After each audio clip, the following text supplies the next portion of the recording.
known as the Hornet's Nest, and one gang rules here. Yeah, Valley. This all we do is ride and run foes and get this money. The Hidden Valley Kings have taken over Charlotte's streets by any means necessary. They were protected by terrorists. You come wrong, you don't get your head knocked off. Power, money, greed, these things begin to take over. They've been pushed to the brink of extinction. The Hidden Valley Kings had the potential to be some of the largest money makers in the city of Charlotte. But you can't ever really kill a king.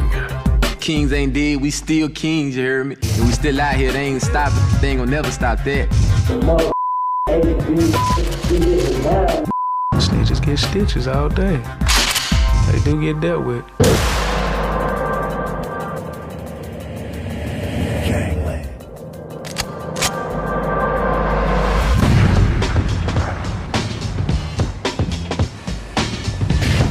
Charlotte, North Carolina, nicknamed the Queen City.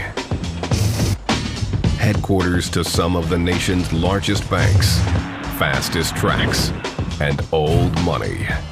This traditional southern city has doubled in size in the last 2 decades. The city has paid for its growth. Charlotte has a crime rate that's twice the national average, and the gang culture to match it. Back to the hood. Back to the hood. You know, we in the streets all day. There are over 150 gangs in Charlotte, separate gangs. Some of them are homegrown, some of them are national gangs. We getting it down here, I'm telling you, just come around here talking that and see what you catch. This gang problem in Charlotte is just growing. From the H-I-double-D, he in the battle. From the H-I-double-D, he in the battle. The H-I-double-D.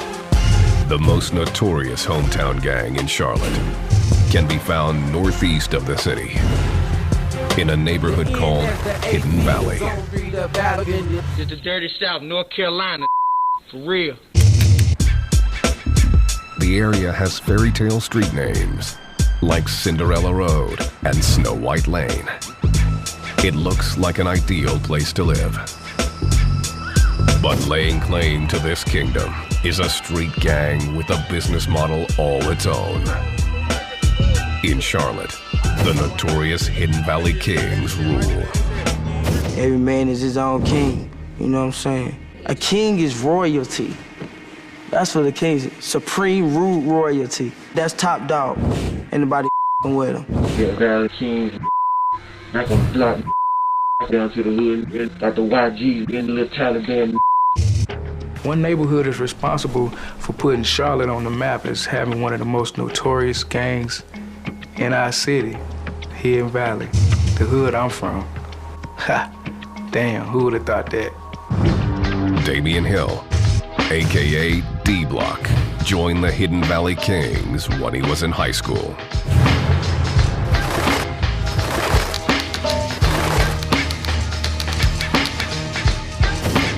He quickly became a well-armed teenage drug dealer.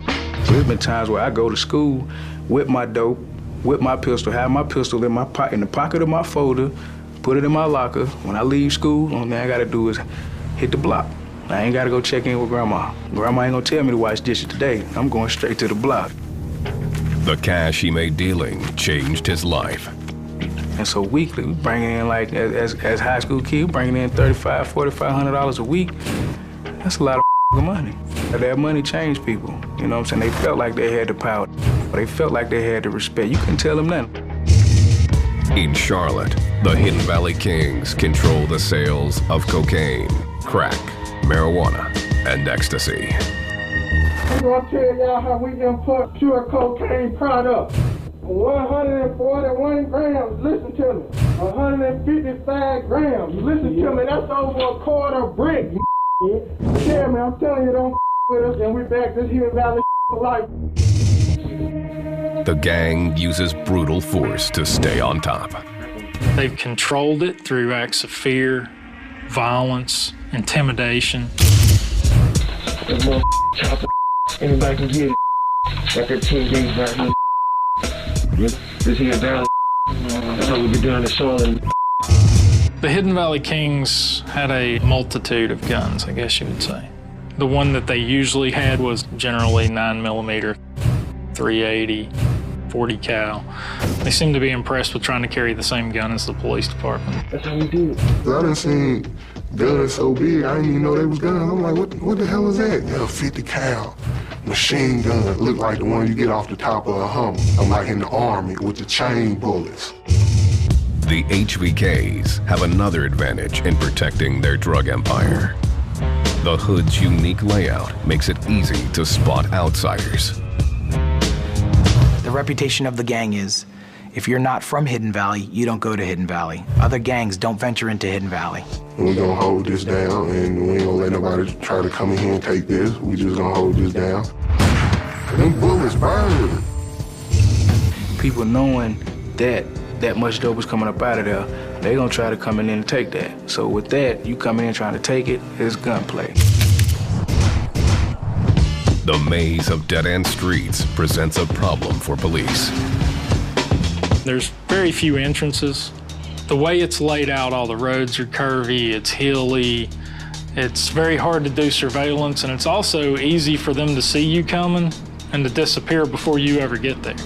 Police be wondering, trying to find out, you know what I'm saying, what we doing, where we going to. We dipping on them at all times. They don't know the streets like we do, you know what I'm saying? Straight like that. You can jump this fence and be in a whole nother area of the valley. It also gives former gang members who have grown up in the valley, like Sharon Barnett, an advantage when being chased.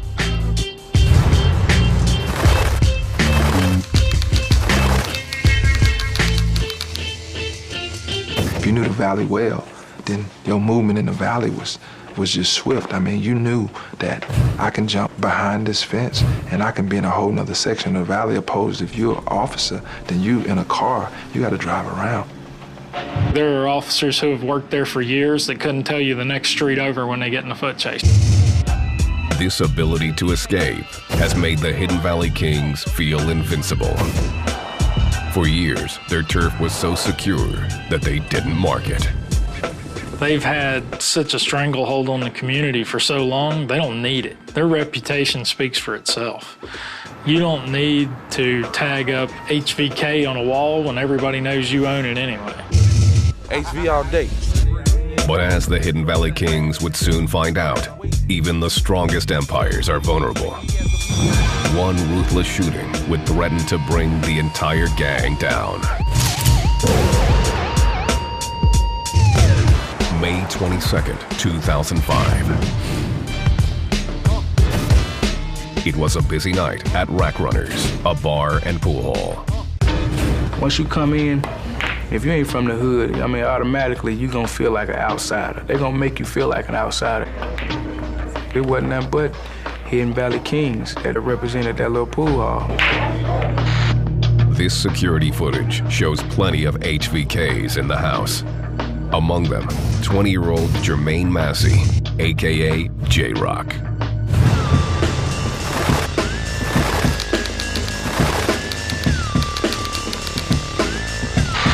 25-year-old Samuel Brown wasn't a known gangster, but Massey immediately picked him out. When Massey walked into the bar, they stared at each other for a little bit, and Massey made the comment, "I'm going to kill somebody tonight." Just 15 minutes before closing time, a scuffle broke out when Sam Brown put a cigarette out in someone's drink. Brown then pulled a gun out of his waistband and fired shots into the ground. J-Rock pulled out his own gun in response. At certain points of the video, you can see where our victim is on the ground. He's already been shot, but that he does raise a handgun and fire in the general direction where we believe Massey was running at the time. Not long after that, you see basically a mad scramble inside the bar. Patrons running to get outside the establishment. You see Massey going towards the exit of the door. He actually reaches back and you can see him in the video with a gun in his hand. J-Rock fired again before fleeing. Sam Brown died on the barroom floor. The thought that somebody would lose their life off of putting a cigarette out in somebody's drink, I think, talks to the mentality of the whole Hidden Valley King gang. The violence didn't stop there. The brazen killing set off a chain reaction. During the next few weeks, a series of high-profile murders would put the spotlight on the HVKs like never before. And Charlotte police would be forced into taking the gang down. They should have slowed down. When the police stopped, I mean the feds on it. They would have made all the money they wanted to. If they hadn't been violent, we'd have never known it.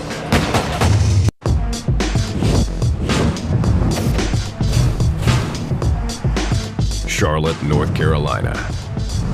This traditional southern city is often voted among the best places in America to live. But looks can be deceiving. Some 100 gangs call this home. None more powerful than the one tucked away in a residential neighborhood. They are the Hidden Valley Kings, and they'll kill anyone at any time. Come around here, get your ass blown off, real talk. The Hidden Valley Kings have a history of violence, dates back several years. The crimes they've committed range from petty larceny to murder.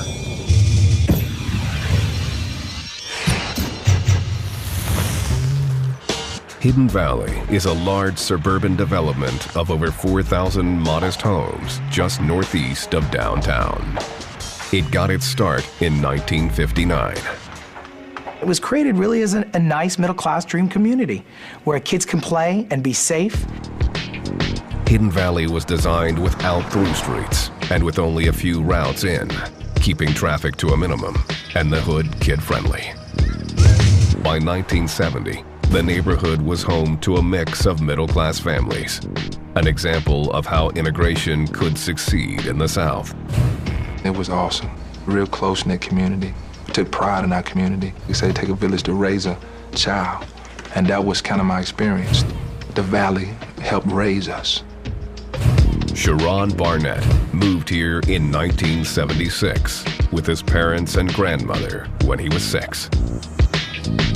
They lived in this house on White Plains Road. There used to be a little tin shed back there, and that's where we used to do our thing at, whatever we had. We hung out in our area, we hung out in our section. If you wasn't in Hidden Valley, if you didn't live in that area, then you didn't come around there. Damian Hill moved to the Valley when he was just 3. I didn't venture to any other parts of town because, we had all we needed in the neighborhood. But in the 1970s, the city of Charlotte introduced public housing into the area, and Hidden Valley began to change.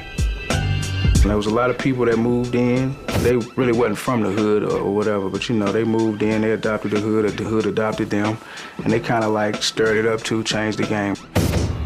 When the subsidized renters moved in, most middle-class families moved out. By the 1980s, neighborhood gangs began to form. Sharon joined his first gang when he was 18.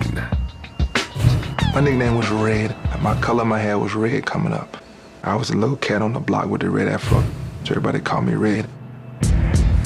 The early gangs were a far cry from today's HVKs. Back then, it was just about going to the club and getting girls. Who was the freshest, who was the flyest, who could freestyle the best, who could break dance the best. To Red and his buddies, being fly meant smoking weed. Until 1989, when crack cocaine hit the Valley, and with it, a different kind of joint. They call them wolves. You crush up the weed and you smoke it with the cocaine, but when cocaine hit, I'll say, we had little knowledge on the effect of it. Red quickly got hooked and was soon dealing. A dangerous business. At one point, Red needed to repay his dealer, but had spent the money getting high. It almost got him killed. I left home at 17. I began to kind of run for my life because I thought this cat was gonna kill me because I owed the money. And street law says he had every right to. You do wrong, you mess up, you have to pay the piper. Red managed to keep a low profile until he paid off his debt. The lesson was clear. Crack cocaine had changed everything in Hidden Valley. When crack cocaine came into the community, this is when it went crazy. Power, money, greed, these things begin to take over. The dealers took over the neighborhood, and the community began to fall apart. One side of the neighborhood, we had this main drug dealer who provided us, who we looked out for. Another side of the neighborhood, we had another big-time drug dealer. So basically, that's where like a lot of feuding came in at. The trouble intensified when a former Chicago vice lord moved into an apartment complex in Hidden Valley. The vice lords had no interest in expanding to Charlotte. So the gangster founded the Kings, or Crucial Islamic Nubian Gods. The gang quickly found willing recruits in Hidden Valley, including Damien. We just throwing up your K for the Kings or whatever. Now people throw up HV, that's Hidden Valley, HV, so it's done took its little steps. What started as a small group of about 10 members spread throughout the neighborhood. By 1999, the gang became known as the Hidden Valley Kings, the HVKs. We just took our own little thing, branched off, filtered off, and made our own little, like you said, little homegrown little gang. So we basically labeled ourselves as kings. Coming from the Queen City, we labeled ourselves as kings, kings of our city.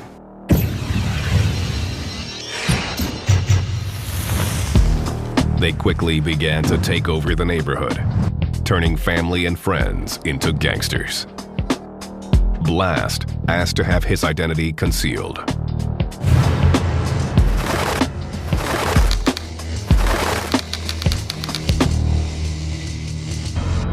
His brother was one of the gang's recruits. I grew up in this hood all my life. This is my hood, and I still protect my hood. I love my hood. And I'm always been my hood, because this is where I was raised. Those who weren't part of the family were viewed with suspicion, or worse. The Hidden Valley Kings knew everyone in Hidden Valley. If you weren't from Hidden Valley, you weren't trusted. Yeah, we're protected by turf. If you come correct, ain't gonna happen to you, but if you come wrong, you don't get your head knocked off. We just basically infiltrated on the people who tried to come and infiltrate on us. We just retaliated. We didn't really go out trying to look for trouble. You know what I'm saying? We stayed in our neighborhood. Dealers who wanted to sell dope in Hidden Valley paid a fee, or else. The Hidden Valley Kings had a stranglehold on the drug market in Hidden Valley. Younger gang members had to pay taxes to the older gang members. Independent drug dealers could sell in Hidden Valley, but they had to pay their block tax. And if they didn't pay, they were dealt with. If they don't want to pay their taxes, they're robbed, home invaded, beaten up, shot. The HVKs quickly built up a fearsome arsenal, buying powerful automatic weapons on the street. We were riding around 8, 10, 11, 12, like that. It was crazy. We had choppers. I still have assault rifle, AK-47, chopping. That's exactly what it would do. Chop you. I had a 9mm with a clip, or it was a 38. And by the mid-90s, it began to be just a war zone. Gangs, violence, guns, prostitution, territory. The Hidden Valley Kings grew into a secretive membership of 500. The gang was literally able to get away with murder because the Charlotte PD was treating each of their crimes as an isolated incident. It simply didn't register that the city had a gang problem. As far as a department or a citywide thing, gangs weren't mentioned. Like a taboo at that time. The police department and the city was just slow to, I think, recognize it or address it because nobody wants to say you have a gang problem. When the police arrested an HVK member, he was replaced on the street with a younger gangster. One of those leaders was a fierce teenager, Paco Greer.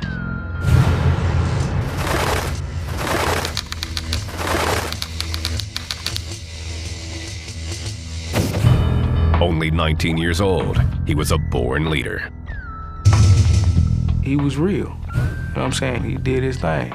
That's what it is. Yeah, it comes with respect and power. When see, okay, this dude right here can do his thing, they gonna respect him. They called him Smith & Wesson because he always kept 2 357s.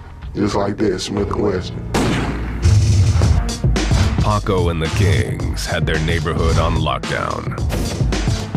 But when they left Hidden Valley, it was a different story. He didn't go out looking for trouble, but it was just a lot of hate that came with him being who he was. August 17th, 2001. Paco and a fellow HVK entered the Fancy Cat Club on the corner of Sugar Creek and North Tryon Streets. It didn't take long for a fight to break out with the rival gang. They got an altercation. He was looking out for one of his boys, I guess. And, you know, Paco don't take no. Paco and his buddy were thrown out of the club. That's when the real battle began. Shortly after the club's letting out, a gunfight ensues, which turns into a running gun battle through the parking lot. And Paco is hit. The shot pierced his back and abdomen. He died later at a nearby hospital. The killing was ruthless and blatant, but it still wasn't enough to put the Hidden Valley Kings on the police's radar. Born and bred in the Hidden Valley, born and bred all day. At the time this all occurred, nobody knew that Paco was a member of the Hidden Valley Kings because we really didn't have a formal gang operation within the department. We were late getting into the game. It would be 2003 by the time Charlotte police got serious about the HVKs. And by then, the violence wouldn't be just a Hidden Valley problem. Now, all of Charlotte was in danger. They were involved in shootings right in the middle of the afternoon and they didn't care. They wanted people to be afraid of them. Charlotte, North Carolina is home to the Hidden Valley Kings, or HVKs, the South's most ruthless gang. Yeah, we shoot. It's shooting going on. The HVKs govern their turf with brutal force. If you come over here and you got the mind frame, yeah, I'm gonna go over here and some of these. Then you keep women, then you keep them, then I pop your ass. Me and my homie just sitting right there on the post, just chilling. Next thing I know, somebody spinning a cone to dump it. It ain't that nice. See bullets going somebody's flesh. See them bleeding. It's all about protecting their lucrative drug trade. Everybody got drugs. You gonna get drugs from anywhere. You know, they got all kind of crazy drugs. The weed, the marijuana, you know, the basic cocaine product. The gang avoids detection by only selling to known buyers.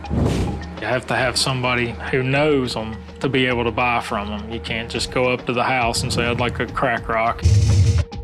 To manage their drug empire, the gang has divided their sprawling neighborhood into zones. I'm HV all day. 3 zones. Remember that. Each zone is assigned to a crew that is authorized to run the business in that part of the hood. In as the 8B, the zone 3, the valley. The older members actually ran the zones. They were in charge of each zone. The gang likes to mock the Charlotte PD by adopting their ways, using the same guns and police terms. The police use the zones, so you know we just mock the police. This the police zone, but at the same time, this is my zone. This is where I sell dope at. This zone 2 right here. Zone 2 right here. Zone 2. The Hidden Valley Kings fly the colors green and black, adopted from a neighborhood school. Our school colors were green, you know what I'm saying? And from that point on, you know, Bloods got their red, Crips got their blues or whatever. We had our greens. The color green also shows up in the HVK's ink. There are King's tattoos, and it's usually the crown with an HVK or an HV or something of that nature on it. A lot of them are very proud of being from the Queen Cities. There are a lot of Charlotte-type tattoos. They might got a King tattoo. You know, they might got an HVK or goddamn The HV ain't nothing, that's just for the neighborhood. That's just you been around the neighborhood, you just gonna put HV on your arm. I did that myself with a straight razor. Massive blood loss. That's north for life. I'm in these streets. I am the streets. Some kings have tattoos of a tree that marks the entrance to their neighborhood.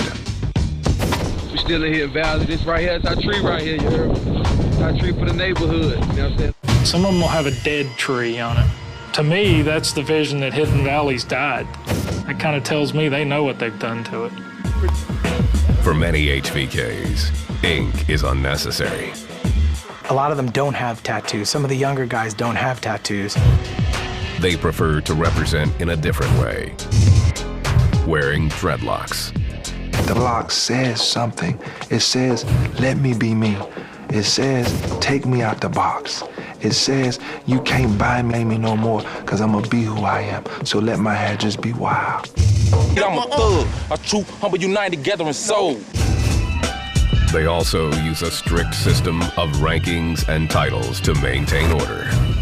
The highest ranked members are called OKs. OK, which is the original king, was a title given to the original 9 or 10 members. The OGs, or original gangster, are right below the OK and are generally in a power position. Under the OGs are the BGs, the baby gangsters. In the Hidden Valley Kings, the BGs are foot soldiers who do most of the dealing and some of the shooting. Next are the Pee-wees, young gangsters in training, viewed as little brothers. You got your little Pee-wees that you gonna say what's up to. You might buy some ice cream every now and then. Just chill with them, show them a little love. The Pee-wees are easy recruits. A lot of the younger guys joined the gang because they wanted protection, recognition, where they just looked up to these guys. They grew up in the valley watching these guys sell drugs, and they thought it was cool. Most of the younger kids, they look up to them. They see their cars, their money. While the OGs make gang decisions, the foot soldiers deal in the zones and make their own drug money. It's not, this guy's in control of these 5 people and this guy's in control of it's not the way it is. They're all just like a pack of wolves. They're all gonna go eat at the same time. The gang has one goal: keep the cash flowing into the neighborhood. We ain't gonna let nobody come over here and try to take something from the hood. And if it is some money in the hood, we gonna keep it in the hood. It's our neighborhood, you know what I'm saying, and we gonna test you. We gonna try our best to run you off. In 2001, the only original king left in the gang was a violent and powerful leader, Roscoe Abel.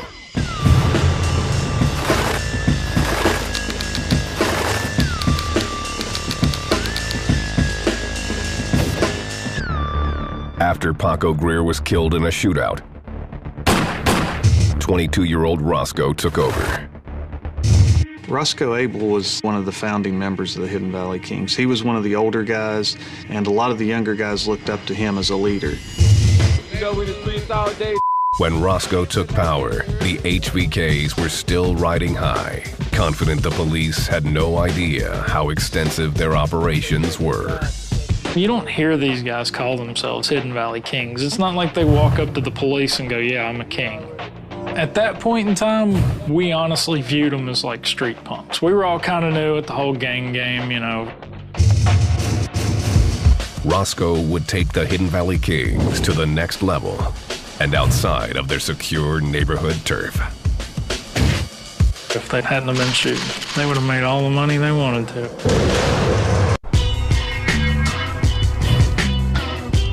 Charlotte, North Carolina, 2003. The Hidden Valley Kings, the city's largest homegrown gang, had a new leader, an original king named Roscoe Abel. Roscoe Abel wasn't even on my radar to start with. He wasn't committing the petty crimes that most of the younger guys were. He stayed out of police sight. Under Roscoe's direction, the gang that once stuck to a lucrative drug trade on its home turf began getting into violent altercations with other dealers. The clashes raised the HVK's profile across the city. After years of denying the problem, Charlotte police finally began to address the rising level of gang violence. In 2003, they set up the city's first ever gang task force. The force began its work just as the Hidden Valley Kings exploded into view. They were involved in shootings right in the middle of the afternoon while kids were outside playing, and they didn't care. They wanted people to be afraid of them. Hidden Valley, homeboy, you ain't heard? The escalation in violence with the Hidden Valley Kings and gangs around Charlotte in general were starting to catch the eye of the community. May 22nd, 2005. This security video at Rack Runner's Bar shows HVK's Jermaine Massey, J-Rock, taking shots at 25-year-old Samuel Brown. Brown died at the scene. It was a murder motivated by power. If I challenge this dude, that's gonna show my power. And it wasn't like no gang beef, but it was beef with a king. That's all it basically was. And he lost his life. J-Rock fled before the cops could arrest him. Massey was hanging low for a while. Nobody had seen him on the street. Nobody was talking about him. We had ended up getting a tip that he was staying at a hotel.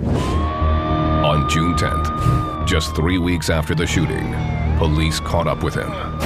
Hotel security video shows a SWAT team moving in for the arrest. SWAT members lined up in the hallway outside the door, at which time they took Massey into custody. Once they had Massey secured, they did a search of the room. The cops found the gun from Samuel Brown's murder and a baggie of crack cocaine. 5 months later, the Charlotte PD and the FBI formed a joint task force. We started looking at how we could put together a bigger case on them to actually have some kind of impact. The focus of this task force was going to be to disrupt and dismantle the Hidden Valley Kings. The Kings then staged their most public display of violence. That's how we do it.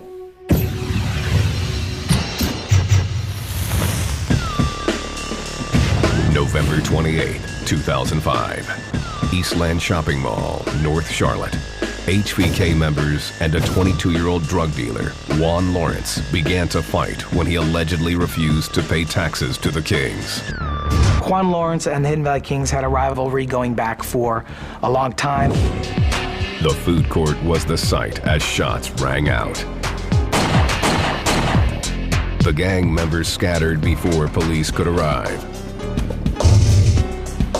The battle didn't end there.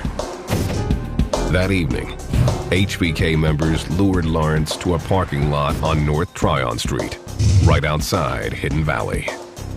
Juan Lawrence later that day went to go meet someone behind a business. He was cornered by members of the Kings, and a gun battle ensued. Lawrence fled the parking lot in his car. The HVKs went after him. The cars careened up North Tryon Avenue while the Kings and Lawrence fired on one another. There was a rolling shootout going up North Tryon Street. They were literally driving down a main thoroughfare in Charlotte and shooting at a car. It was almost like the Wild West. Eventually the cars crashed. Juan Lawrence went on foot. The HVKs hunted Lawrence street by street. Some of the gang members actually ran through people's homes as the chase ensued. The Hidden Valley Kings came after him, and he was shot point blank with a high-powered assault rifle and killed. It was done brazenly, out in the open. The cold-blooded killing and ruthless battle shocked the Hornet's Nest. The public was outraged, and the task force had seen enough. It was time to take down the Hidden Valley Kings. The task force began by building a case against the gang, using evidence from some unlikely sources. 6:27 p.m. September 25th, 2006. We developed informants. We kind of had a game plan as to what we were going to do, who we were going to target. You start flipping gang members. In other words, you start getting them to cooperate. And they will talk about the other gang members. By covertly recording the crimes of gang members and their associates, informants hope to get lighter sentences or plea bargains. In doing so, they were risking their own lives. Here, one suspected gang member almost discovers that he is under surveillance. What the hell is that box? Huh? That box. What? Hanging out, about to fall out your pants. Oh, okay. Yeah, radio. Oh, MP3. Yeah. Snitches get stitches all day. They do get dealt with. So you got to filter out those people who really not built for this. Look at the bottom, look for some shake or something. See some seeds. Yeah, you ain't got no seeds. Oh, you just cooked this up. This never-before-seen surveillance video documented drug deals, giving the cops their first clear glimpse of how the Hidden Valley Kings had been rolling all along. You got a little heat up for sale, man? Damn, man, I need some heat, Cole. The most important surveillance target, HVK leader Roscoe Abel. This video shows an informant buying 7 grams of crack cocaine from Abel. Money exchanges hands. It's actually counted out, weighed on a scale. You can see all of his tattoos. And I mean, his face is plain as day. It's no denying that it's him. So what's that, 6? 3. 6-3. So I owe you a point. Owe you a point. Here, Roscoe gives some advice to a fellow king. Now, I've been hustling 20 years. I ain't never had a dope card. Never. I'm trying to show you from my experience so you can learn from my mistakes. Because everybody can't learn from their mistakes. Some mistakes cost you your life. Now, I was blessed to learn from mine to pass it on to the youngins so they won't make the same mistake. For almost 2 years, the task force accumulated evidence, making multiple small buys over the course of months. We didn't buy large amounts of crack. We didn't go buy like ounces. We went and bought grams. And over time, the weight builds up. These guys telling on each other builds up. If you start buying drugs and you have money, you're gonna get in with someone. And we were able to buy drugs from all the different gang members. And one gang member would often be with another gang member, so you start making associations.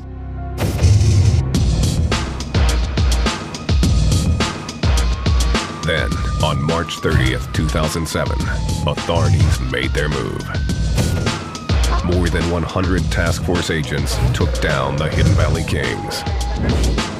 Those who weren't caught in the dragnet were shocked by what was happening. I'm watching the news. Boom. Hidden Valley, it had in the big letters HBK. The next thing you know, you see all of them getting out the van. They call them out, boom, they on their way to federal court facing 20 years to life. And I'm like, damn, doing 20 years?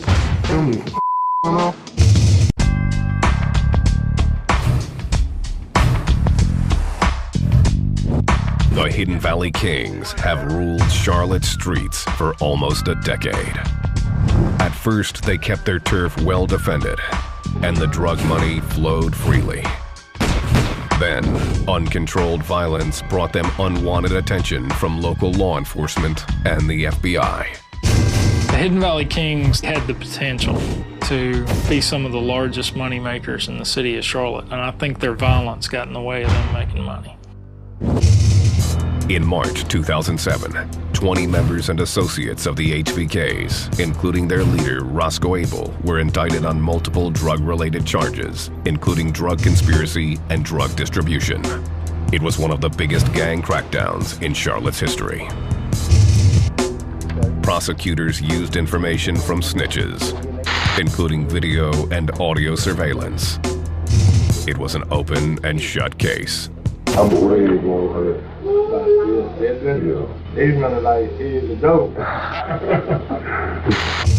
20 members and associates of the HVKs pled guilty and received various sentences. Their leader, Roscoe Abel, was sentenced to 20 years in prison and 50 years of supervised release. There has to be a message there for the younger guys who want to step up and take their places, that law enforcement's going to be looking at the activities of this gang. The crackdown has resulted in an almost immediate change in the valley. The residents of this community have been able to come out and actually enjoy their streets again. The officers have definitely noticed a decrease in crime. With having such an insular community, the impact on that community is doubled or tripled when you have such crime in there because it's so endemic to one place. So if you remove some of that criminal element, hopefully the burden on that community is lifted as well. But the HVKs still have power in their hood. I could see a change in the neighborhood, but they'll never stop. Some former HVK members like Damian Hill, aka D-Block, see a different message, that they're lucky to still be on the streets. Like Roscoe, I know this dude. I used to date his little sister. I just feel like that could have been me, easily. That could have been me. Like I said, I'm just blessed that I was aware and I was just conscious of the things I was doing. The gang has also learned something about brotherhood. Your boys will ride with you, shoot with you, but they ain't finna do no time with you. Hell no. Some former gang members decided to get out. After years of banging, D-Block began to question his loyalty to the gang after his daughter's birth. And it just changed my life. Like when I had my daughter, my first little girl, that was it. That was it right there. I said I couldn't see myself going through the same thing. Sharon Barnett's wake-up call came when his parents asked him to sign a life insurance policy they took out in his name. They said I wouldn't live to see 22, and I believed that I wouldn't, at the rate that I was going. I had just smoked probably an 8-ball of dope. I've been going and thugging for 3 months straight. After I finished, it was a sickness on the inside of me. And something came to me today I believe to be the voice of God, and it said it's over with. Sharon is now a self-described street soldier, working with an organization that helps gang members get off the streets. I never went back to the lifestyle, but I went back to my community because I know I was brought out only to bring somebody else out. Charlotte authorities are committed to keeping the peace after decades of ignoring that the city had a gang problem. I could tell you that there are many more Hidden Valley Kings out there. Born and bred all day, Hidden Valley, you know what I'm saying? But also that we will attack the gangs wherever they are.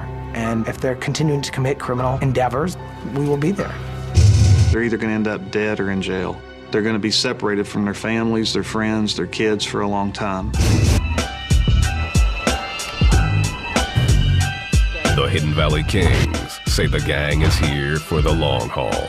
Just tell them if they believe it's dead, come over here and chill with us for a little while. They might like it, they might want to join the family. We finna take this Charlotte to a whole nother level. We finna take these Hidden Valley to a whole nother level. Cause kings ain't dead, we still kings, you hear me? And we still out here, they ain't stopping it. From the H-I-double-D-E in the valley. I don't think the intentions was to be as notorious and as vicious as it is, but what can you expect? We living in a crazy world. And that's why I say every day it's getting worse. From the H-I-double-D